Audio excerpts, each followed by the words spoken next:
What's going on, Spitfires? Welcome back to another episode of the Spitfire Podcast. I am your host, Lauren LeMunyan, the Spitfire Coach, and we are soon approaching 200 episodes. You know, I started this back in November of 2017, about a year or so into my business, and wanted to just kind of share things that I was learning. I was talking to people, interviewing people, and the Spitfire Podcast has always been about, you know, kind of what I'm noticing, what I'm feeling, what I'm seeing in clients. And I have to tell you, I have been going back and forth on whether or not I wanted to record an episode on this topic. And it's still fresh, but I think super relevant.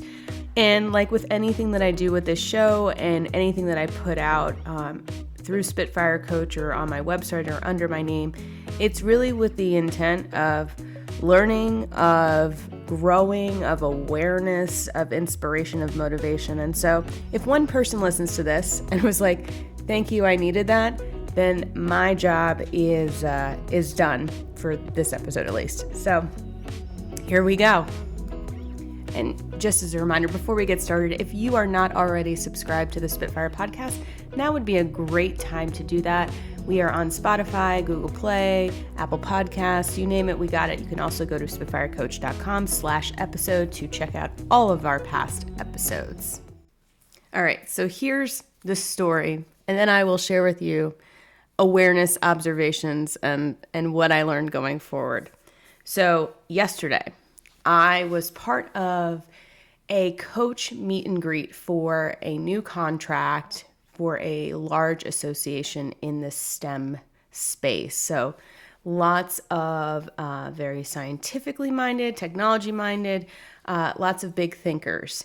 And I had some previous conversations with these other coaches and with the staff and had to submit a proposal months and months and months ago, very thorough. And my understanding was that this was a coaching program, that other people would be coaches, that other people would be certified coaches. And it turns out that I was the only one. In fact, only one other person that was labeled as a coach was not even certified coach, but was going through a coaching process to gain certification. And so that immediately made me curious.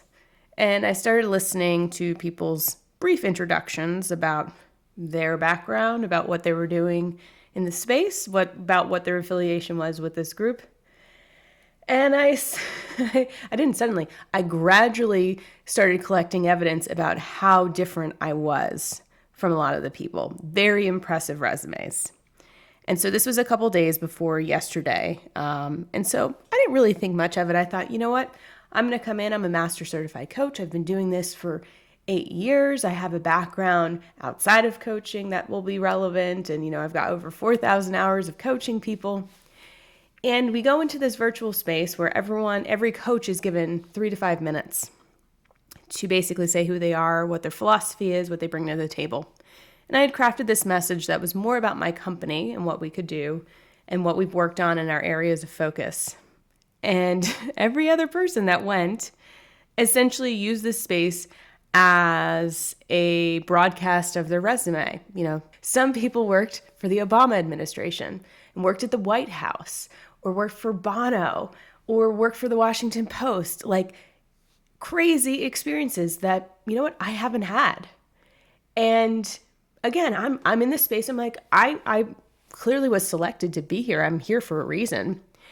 And then after we did the introductions, we went into these breakout rooms. So each coach had their own breakout room, and attendees could decide where they wanted to go. And nothing throws you back to elementary school and middle school than having people select you. A feeling like you're in a popularity contest, or that you're wanted, or that people find you interesting, or that you're popular. And so I'm in this room and I'm like, great, you know what? I feel like I've really portrayed myself in a professional way. I feel like I put my best foot forward. And I'm sitting there and I clicked on the breakout rooms and they will tell you the room counts. And so out of 50 people, all of these other rooms have double digits. And I'm like, oh no. Because I look at my room and I have 2. Well, first I had no one, and then I had 2 people, and we did 3 rounds of breakout rooms. And I'm like, okay, Lauren, you know what? These 2 people are meant to be here. You're going to have a great time. Like, you just do you. And we did. We had a great discussion. And then the next round came. And then I had 2 more people. And the numbers are pretty consistent in the other rooms as well. And after that second room, it was like the writing was on the wall and the personalization was in full effect. And I was in deep. I was like holding it together as much as I could because the third round happened and no one came into my room. And it was like, do I just log off? Do I go back into the main room? Or do I stick this out? But it took everything in me to not just break down at that moment. And I felt it coming on. The tears were coming up, but I didn't do it. And thankfully I didn't do it because I had 2 more people come on.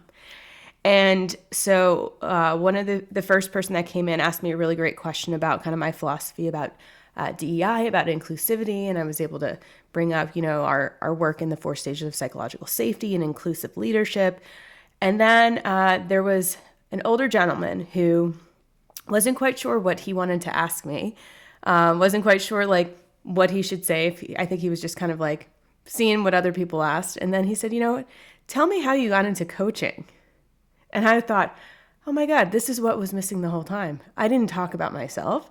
I didn't talk about my passion. I didn't talk about, this journey that so many of my clients are experiencing or have experienced or want to experience. And so finally I opened up about myself. I didn't talk a lot, but I just kind of gave the highlights. And I could see that I finally had connected with someone. And we went back into the room, and I was the main room after all the breakouts. And I was just like breathing it out, like, okay, we'll get through it. We'll get through it. And as soon as I logged off, I broke down like ugly freaking cry.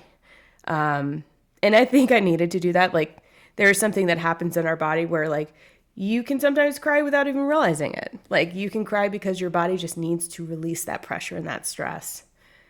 And that's what I did. I had a couple hours of really ugly cries because it was one of those moments of like, should I be embarrassed? Am I in the right place? Why am I here? I felt really silly. Like, why was I put in this situation? And then I, called my mom and I called my husband, and I was just like, yeah, this happened. And I feel really bad. And we have those moments because anytime we're in a new space that we're not used to, it can be jarring. It can throw us off our game and knock us off our balance. And typically I would, if this happened last week, I would have been like, whatever, I'm on to the next thing. But because it was on a Friday, I had already had kind of 2 interesting situations with low attendance. So the story was already getting built. I was already collecting the evidence. So it was just a pile on at that point. And it was like, you know what? I don't really have anything else to do today. I'm just going to go watch my Escape to the Chateau on Peacock because that show makes me happy. It's just like this happy family in a French chateau being creative and making stuff and eating and all that stuff. So I did that. And I was like, you know what? The people who know me know who I am, and I just need to remind myself who I am.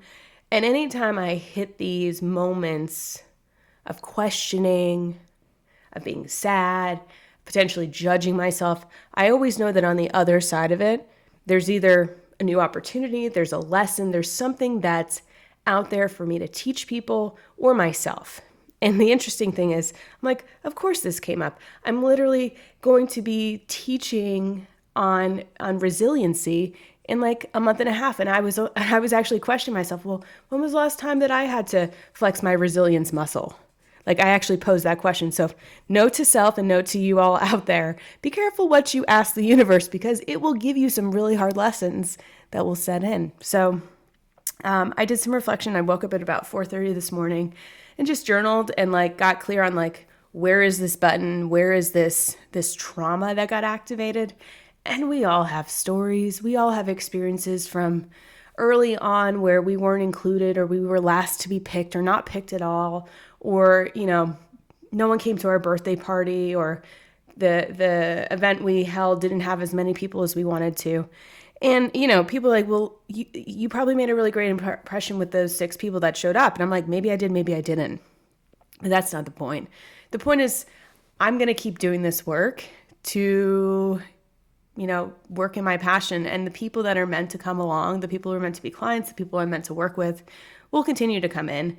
And the only thing that I can really do is reflect and learn and share. And keep at it. My mom said, well, maybe this is a time for you to gear down because, you're going to be going on maternity leave at some point. And I'm like, I'm not going to gear down because I got knocked down. Like, that is definitely not what I'm going to do. And so I think she might have done that on purpose to kind of fire me up inadvertently. If it was, good move, Mom. If not, like, good subconscious trick. So it's definitely fired me up in a new way. To take risks, but also know that like I am not for everyone and everyone is not for me. And so if I can pass anything on to you listening out there, you're going to have these moments, and you're going to have more of these moments the more that you try new things, the more risks you take, the more you go into unknown environments. And the best thing you can do is to be yourself, because you're going to know so clearly who is for you and who is not. And that's not judgment, that's just clear discernment. So the clearer you are about you, the more other people know, is it right for them or not? And it's not a judgment on you. It's not a valuation of you. It just is what it is. If you were for all people, I would say you're probably not clear enough in your message. You're probably not clear enough in who you are because you're trying to please too many people. So this is actually, I'm going to take it as a gift. It'd be like, you know what? I clearly know that maybe this is not the space for me to work in. Or maybe it is, and maybe I'm coming at it from not the best angle. Maybe this is a learning process, as I'm moving back to DC in a couple months. Who knows? I'm just going to leave it as a big question mark of we will see, and whatever unfolds, I will know when I know. So stay curious, stay aware, stay reflective, and you all keep being awesome.